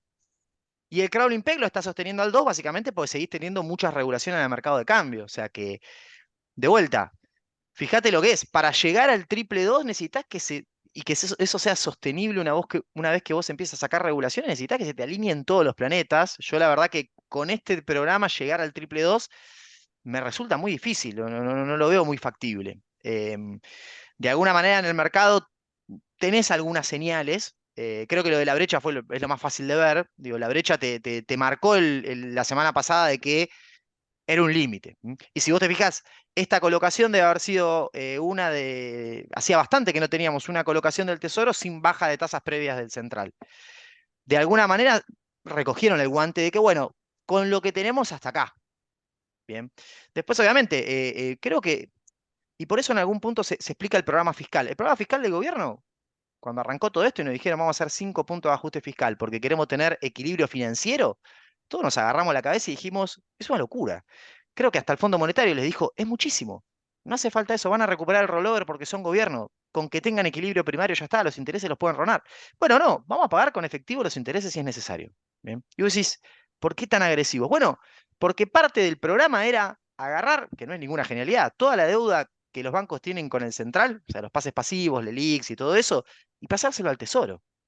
Bueno, si vos le vas a pasar 10 puntos de déficit del central al Tesoro, en realidad no son déficit porque también tiene activos el central, pero si vos le vas a pasar 10 puntos del PBI de remunerados del central al equilibrio del Tesoro, le estás sumando una carga de 10 puntos. Bueno, ahí probablemente necesitas tener equilibrio financiero. Por eso creo que el proceso sí, es un proceso de cantidades ahora. Se están llevando todos los pesos que están en pases, van a ir redireccionándose hacia deuda del Tesoro, por eso están armando una curva de pesos con las LECAPs para llevarse toda esa liquidez. El ajuste por precio ya evidentemente llegó a un límite, no lo pueden seguir haciendo. Bueno, se siguen llevando al precio actual y listo. Ese va a ser el juego. En algún momento ese juego puede volver para atrás, sí, tranquilamente. Por ejemplo, por los puts. El mercado hoy se corrió, el central se corrió de los bids en la curva, que eso fue una Y- decisión relativamente inteligente, no por correrse en sí, no creo que correrse sea lo mejor, pero sí por la norma con la que vos operabas. Creo que la norma te ponía muchas restricciones y lo que quiere un central cuando opera en el mercado secundario es tener esa flexibilidad. Entonces creo que haber salido de la norma está bien, pero bueno, de fondo creo que lo que hay que entender es lo que creemos que el gobierno quiere hacer, que a mí no sé si me gusta mucho, creo que es mejor que la dolarización como la habíamos pensado en un principio. Puede ser otra forma de dolarizar también, que el gobierno lo plantea así, pero yo creo que el gobierno está pensando, bueno, voy a flotar con la cantidad de dinero fija. Y tener la cantidad de dinero fija en una economía como las actuales implica un montón de cosas. Por eso yo a veces pienso, para lograr todas esas cosas que el gobierno tiene que hacer para mantener la cantidad de dinero fija, ¿bien? La base monetaria puntualmente, necesitamos cepo un año y medio más de piso. Necesitas, por ejemplo, que te venzan los puts, porque vos no podés tener la cantidad fija si vos tenés put colocados que son americanos, todavía tenés americanos colocados. Muchos de esos Ujú. americanos vencen en 17 2020. billones. Bueno, y 25% vence en 2027, algo así creo que es. ¿Qué me estás diciendo con eso? Me está diciendo, si vos no vas a salir del cepo hasta no poder tener la cantidad de pesos quieta y tenés puts americanos que vencen en 2027, tengo que entender que no vas a salir del cepo en toda la gestión. Porque si salís del cepo con la Oh, cantidad quieta y mañana vienen a ejercerse un put, ¿qué vas a hacer? Perdón, ¿y Rodri, te no te interrumpí. imaginas que puedan hacer algo con esos bonos del 27 y la liquidez De- que tienen disponible como para acelerar ese proceso? definitivamente tienen que hacer algo. Lo que pasa es que es lo que te comentaba al principio. Sería raro que rescaten títulos 2027 o que hagan algo con los puts a títulos a 2027 con endeudamiento a 90 días o a 15 días, como hicimos ayer. No sería prudente, no sería una buena administración de pasivos. A ver, o tendría mucho riesgo, de vuelta, tendría mucho riesgo. Sí, digo, uno dice 2027 y en realidad se pueden ejercer mañana. Sí, la maturity es un día en Es concreto, un día. son 24 horas, sí, totalmente. Y bueno, Exacto. creo que de ahí, de hecho, ahí tenés una cosa en la que el gobierno estuvo relativamente bien, que es, bueno, yo lo venía mencionando en el podcast, justo yo creo que ya lo tenían planeado, no fue por el podcast, digo, claro, pero cambiar la dinámica del put y pasar a que sea un put europeo creo que tiene un poco más de sentido. Finalmente se usa para saltar el fraccionamiento, no es otra cosa que eso, que está bien. Creo que meterse con la norma de fraccionamiento por ahí puede ser mejor que seguir manejando tema de puts. Y es lo que hicieron la última vez con la parte corta que lo sacaron de fraccionamiento. Creo que en la medida en la que se pueda tomar plazo fijo y calzar con una LCAP, eso habría que sacarlo de fraccionamiento y va a ser más fácil. Pero bueno, son todos temas que quedan ahí latentes y que a mí me hacen ruido en términos de, sobre todo la salida del cepo. Bien, sobre todo la salida del cepo. Cortar el financiamiento monetario al Tesoro ya lo hiciste, o sea que eso no va a representar grandes problemas. Los pasivos remunerados a este ritmo los vas a terminar eliminando, no van a generar problema para emitir. Tengo problemas con los puts, tengo problemas con que el Banco Central tiene que ser prestamista de última instancia. Si vas a ese esquema, no va a ser prestamista de última instancia, o sea, vas a tener que reformar el sistema financiero. Ahí aparece la idea de una banca Simon, yo creo que es una locura total, no existe eso en el mundo. Y después hay otro problema muy grande que es cómo compra reservas el Banco Central, con emisión. Si el Banco Central no emite, ¿qué me vas a decir? Que no vas a comprar más reservas. Si la salida del cepo sale bien y el tipo de cambio va para abajo, no vas a comprar reservas, vas a dejar que se aprecie el tipo de cambio. Bueno, son todas cosas que a mí hacia adelante me hacen ruido. Creo que no estamos todavía en esa etapa de la discusión, por eso uno está más preocupado por ver cómo salimos del cepo, pero digo, hacia adelante son cosas de lo que es el programa. Una cosa es el plan para salir del cepo, que en este caso no tenía estabilización, pero ahora hay algo de eso. Una cosa es el plan de corto plazo, otra cosa es el programa de mediano. Lo que tenés en la ley base es el decreto de regulación y esta idea de una dolarización endógena con la cantidad de dinero fija y flotación. A mí esa última parte me preocupa un poco más. Creo que la Argentina obviamente no está preparada para flotar. La verdad, nunca estamos preparados para flotar, así que de algún momento hay que empezar y acostumbrarse. Pero bueno, una cosa es cómo vas a querer flotar. Yo creo que manteniendo la cantidad de dinero fija no es el óptimo. Yo eventualmente trataría de comprar al Banco Central algún tipo de margen de maniobra, porque para eso está el Banco Central. Bien, yo los escucho a los dos, ¿no? Y digo, hoy están como bajo el paraguas del cepo que te permite manejar la tasa de interés, te permitió con el dólar blend achicar la brecha, ordenar la parte fiscal con el impuesto país, ¿no? Controlando el tipo de cambio. A su vez, en el frente político me ayuda porque he logrado bajar la nominalidad y eso un poco va mitigando el costo de este programa. La pregunta es en qué momento el cepo deja de ser algo que te ayude para empezar a complicarte, que es el momento eventual donde tomarán la decisión de salir, y cómo juega esto con los tiempos. Y acá pongo en el análisis la cosecha gruesa, como bien decís, todavía no empezó al ritmo que se imaginaba, pero está claro que tiene una estacionalidad y pasado julio, agosto es raro que tengas oferta importante de dólares. La recuperación del nivel de actividad que te puede sumar demanda, y acá entra a jugar ya en la medida que voy postergando esos plazos y se me complican los flujos, los tiempos políticos, que el año que viene voy a tener ya elecciones de medio término, ¿no? ¿Cómo me empiezan a jugar estas restricciones y el manejo de tiempos ahí? ¿Cómo se imagina ese proceso? ¿Cuál de estas restricciones es la que más ajusta o cuál es la que están dispuestos a...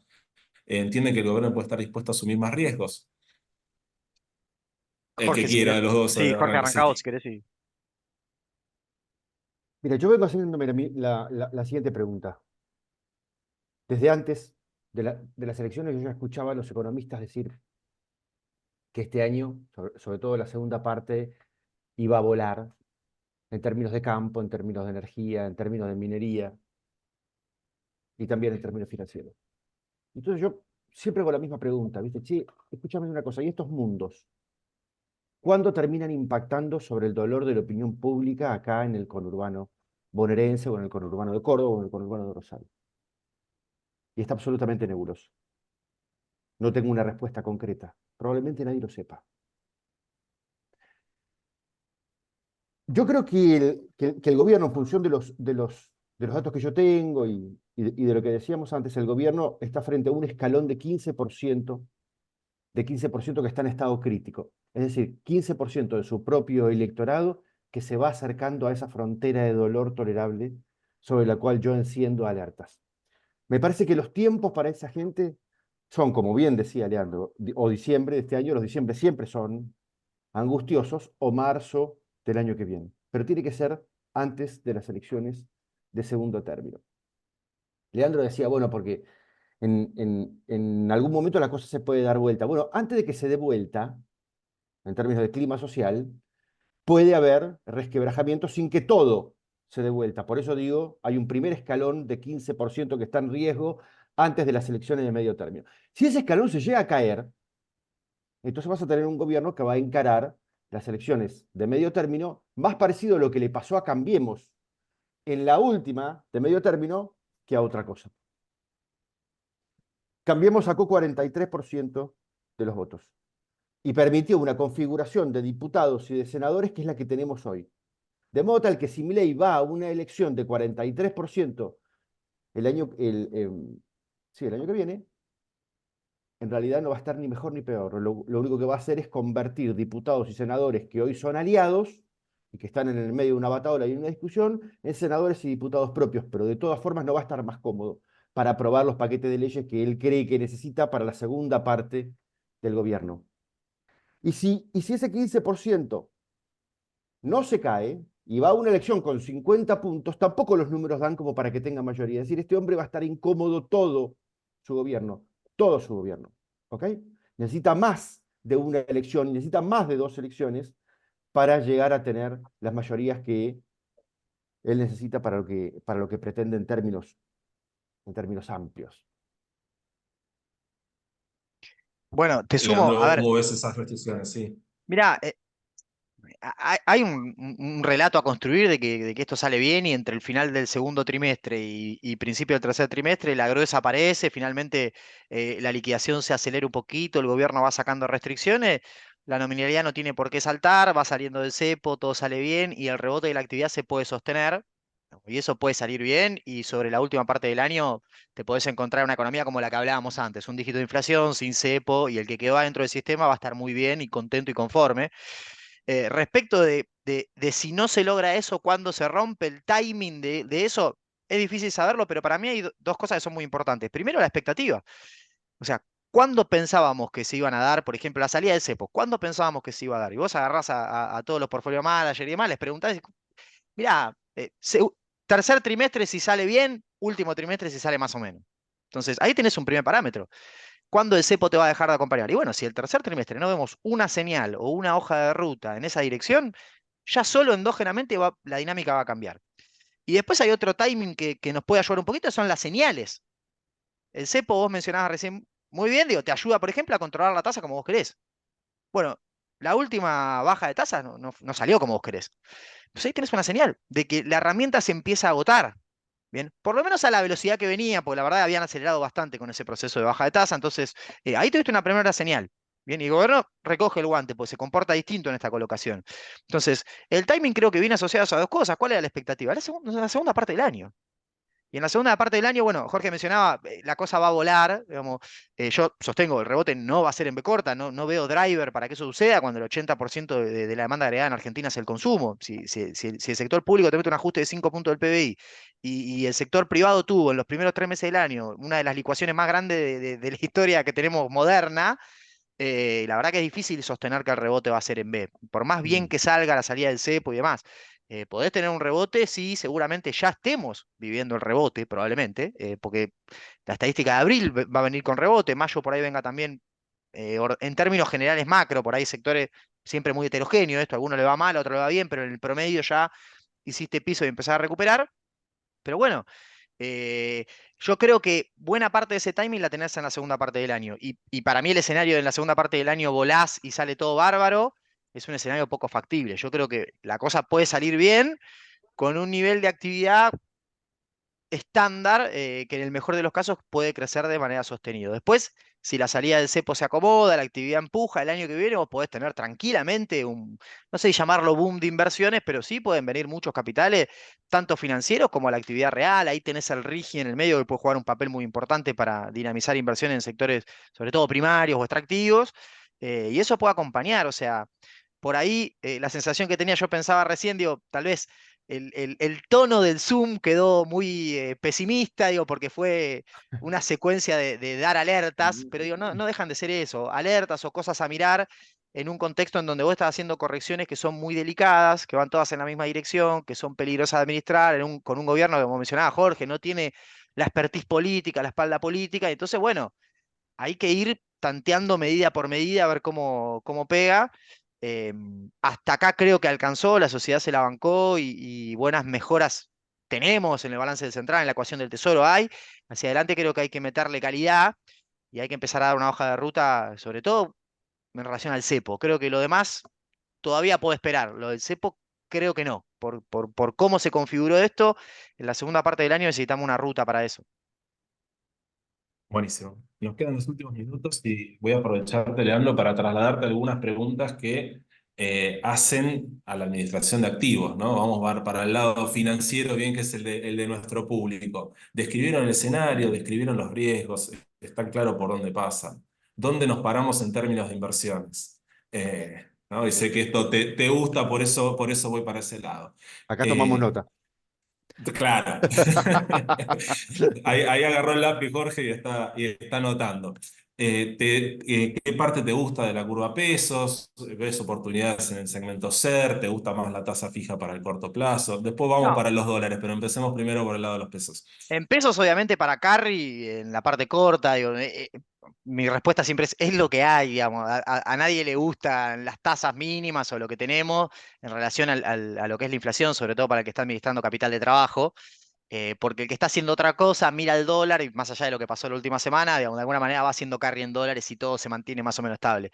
Pero bueno, el carry en la parte corta es lo que hay. Después, si nos podemos mover un poco en la curva para administrar ya no capital de trabajo, sino por ahí otra cosa, la parte larga hacer es lo que más me gusta porque de alguna manera lo que las tasas forward de la curva hacer te dicen es que esto se normaliza hacia fin de año.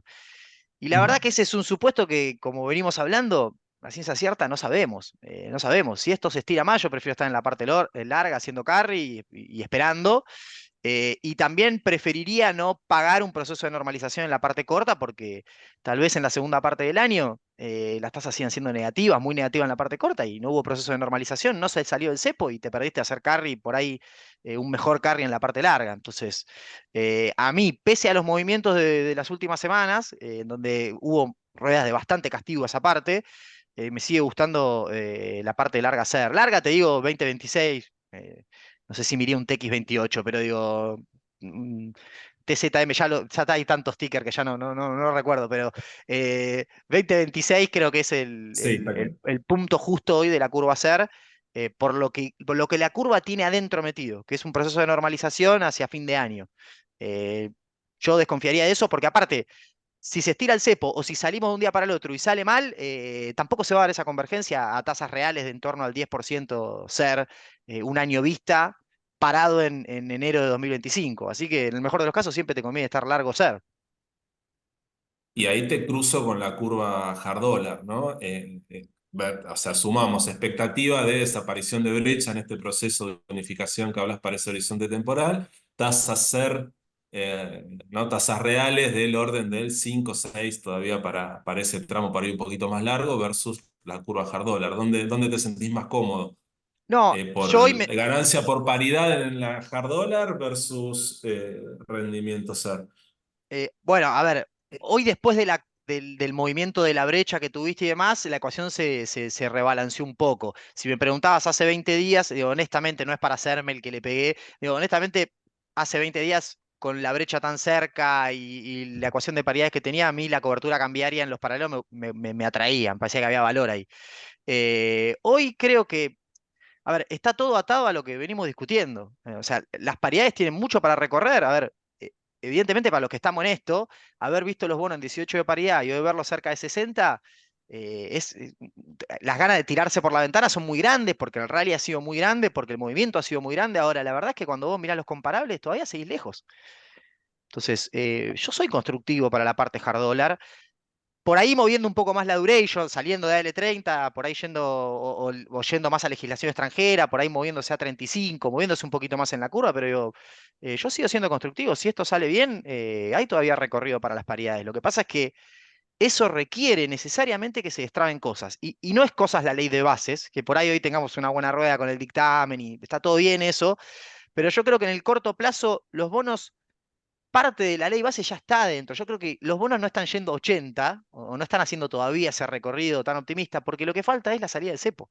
Creo que eso es lo que todavía no está en precio, creo que eso es lo que tenemos que querer ver, porque lo que falta son fichas grandes de afuera. Vos mirá el balance cambiario del central y no hay fichas grandes de afuera todavía. Y la ficha grande no va a entrar hasta que no sepa que no puede salir. Y ese proceso se va a dar cuando la salida del cepo se concrete. Yo creo que el gobierno va a intentar salir del cepo. Y por eso soy constructivo con la curva hard dólar.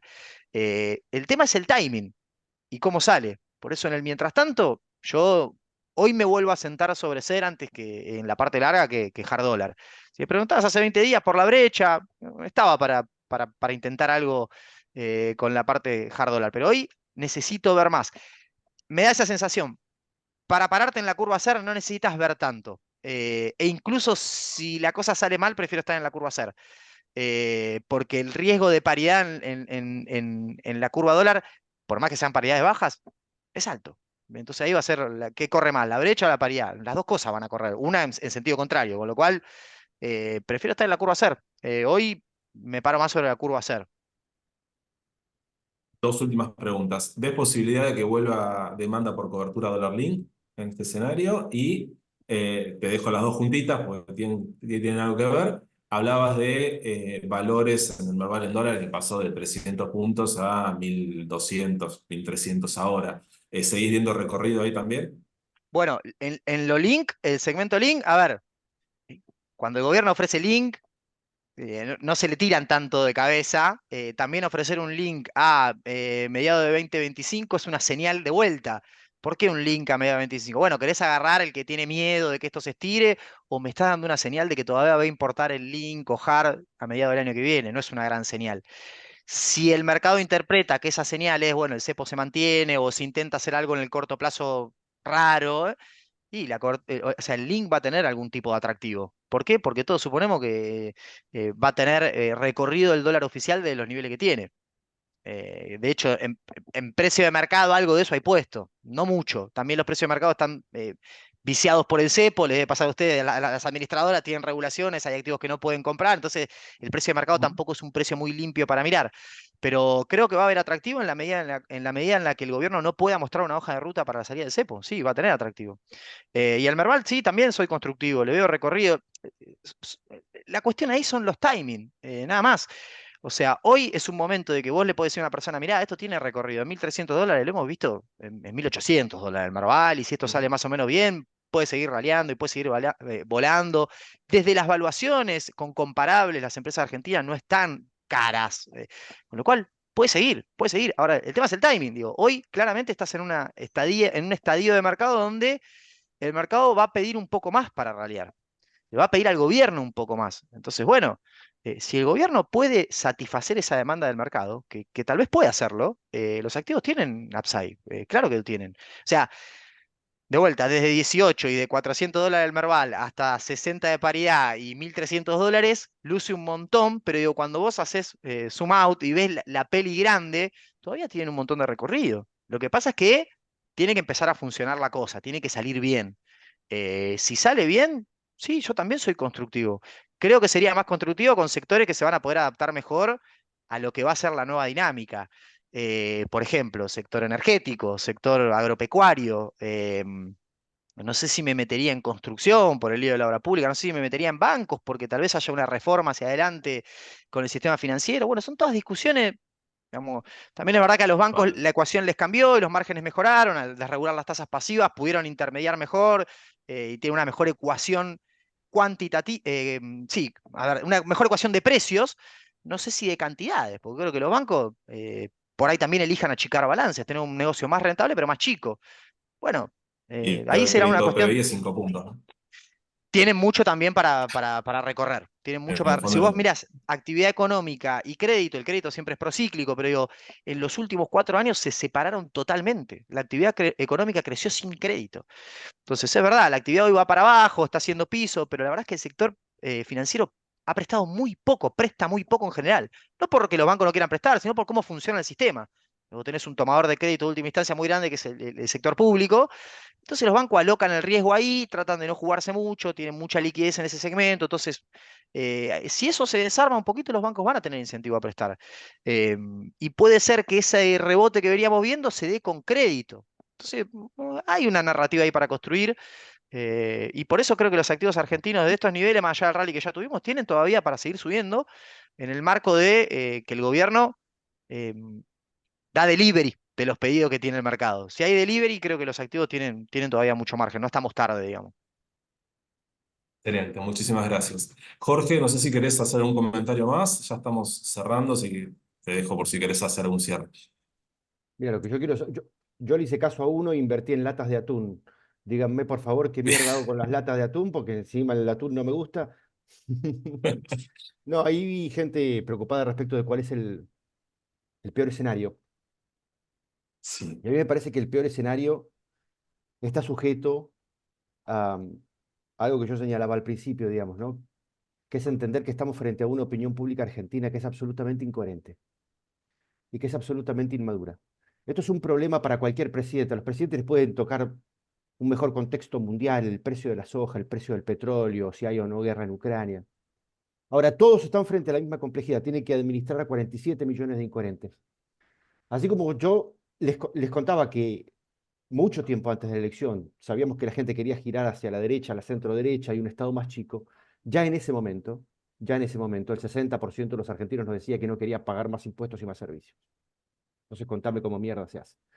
Y el 65% de los argentinos nos decía que no se quería jubilar a los 70 años en vez de a los 60 o a los 65 para que el sistema previsional sea un poco más sustentable. Entonces, a mí me da la sensación de que Milei es un tipo que está enchufando aires acondicionados a un sistema eléctrico, a una red eléctrica que tiene el cable muy finito. Enchufas uno, enchufas dos, enchufas tres, enchufas cuatro. No salta en el primero, no salta en el segundo, pero en alguno termina de saltar. Hoy por hoy estamos volviendo a medir esas variables y siguen tal cual estaban o siguen parecidas a como estaban. ¿Ok? Es decir, es cierto, es absolutamente cierto que la opinión pública giró hacia algo nuevo. Es cierto que están bien sustentados emocionalmente, decía yo al principio. Es cierto que somos un flan con crema en términos ideológicos. No hay gente torciendo hacia el liberalismo. Esto no es cierto. No hay 30% del electorado de la primera vuelta y de la general comprando libros de John Rawls, de Buchanan, de Hayek o de von Mises, ni con remeras de Alberti, ni con remeras de Alberti tampoco. No es cierto. Milei está jugando con un público que lo va a bancar hasta cierto punto. Entonces, ¿qué es lo peor que puede suceder? Que volvamos a girar hacia otro lugar. Insisto, creo que es difícil administrar un conjunto social que no sabe hacia dónde quiere ir y que no lo puede sostener, que pide cosas que después no puede sostener. Me parece que un país yendo hacia el estatismo o yendo hacia el liberalismo necesita 20 años de lo mismo. Y de esto no hay garantías. Cierro con una cosa más. Los psicólogos explican dos roles importantes, el rol del padre y el rol de la madre, no porque tengan que ser femeninos y masculinos, sino por los roles. El rol de la madre es aquel que viene a calmar el dolor, es aquel que viene a proteger, incluso en la sobreprotección. Ese rol lo han cumplido siempre el kirchnerismo y el peronismo. Donde hay dolor, yo imprimo plata, lo calmo, y si eso es sustentable o no es sustentable, importa tres carajos. El rol del padre es el rol contrario, es el rol que viene a poner los límites, el rol que viene a recortar, el rol que viene a impulsar a los demás a valerse por sí mismos. Los seres humanos siempre oscilamos entre uno y otro. Cuando se arma quilombo en un grupo, en una familia o en cualquier tipo de grupo, entonces buscamos el liderazgo del rol del padre. Y cuando nos hinchamos las pelotas de ese rol, porque se pasa de rosca, porque en un momento cuando ya no lo necesitamos más, lo vemos autoritario y demás, cambiamos hacia el de la madre y vamos así oscilando entre uno y otro. ¿Los argentinos vamos a seguir en esta oscilación? Sí, vamos a seguir en esta. Sí, absolutamente sí. Tarde o temprano giramos de un rol hacia el otro. En lo que nos podríamos poner más normales, y esta me parece que es la verdadera salida para todos, es en que la banda de normalidad entre uno y otro sea más corta. En Estados Unidos también hay una grieta y también hay una bipolaridad política. Ahora, la distancia del plan entre los republicanos y los demócratas se trata de 5 grados a babor o 5 grados a estribor. La banda de la normalidad es mucho más chiquita. Vamos para Mar del Plata y discutimos si vamos por la 2 o por la 36. No estamos discutiendo si vamos hacia Ushuaia o si vamos hacia La Quiaca todo el tiempo. Acá es donde tenemos que cambiar. El verdadero cambio no se lo podemos pedir a la política, se lo podemos pedir a la opinión pública. Este es el peor escenario, que sigamos siendo una sociedad incoherente. excelente. Muchísimas gracias, Jorge. Muchísimas gracias, Leandro. La verdad, un placer tenerlos a los dos esta mañana acá con nosotros. Gracias a todos los que asistieron. Este video va a estar levantándose dentro de un rato en YouTube para los que quieran repetir o reenviar la charla. Y los invitamos a todos a seguirnos en nuestras redes sociales para estar al tanto de los próximos eventos. Un gusto, muy buen día para ambos. Nos estamos Gracias a viendo. Hasta ustedes. luego. Gracias.